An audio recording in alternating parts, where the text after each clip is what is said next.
ঝড়ের মাস বৈশাখ। এই বৈশাখের মতোই রবি ঠাকুরের জন্ম।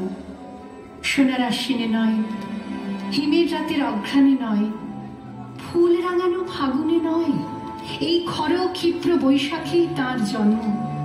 এই খ্যাপা বৈশাখের গৈরিক তিলক দিয়ে সাজানো তার জন্মদিনের ললাট।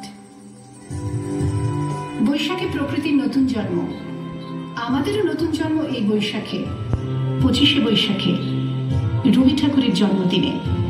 দেখতে হয় না ক্যালেন্ডার, জিজ্ঞেস করতে হয় না তারিখটা কবে, আগে থেকেই বুকের মধ্যে সাড়া ওঠে 25শে বৈশাখ আসছে, রবি ঠাকুরের জন্মদিন। বছরে একটা দিনের জন্য তারা নতুন হয়ে যায়।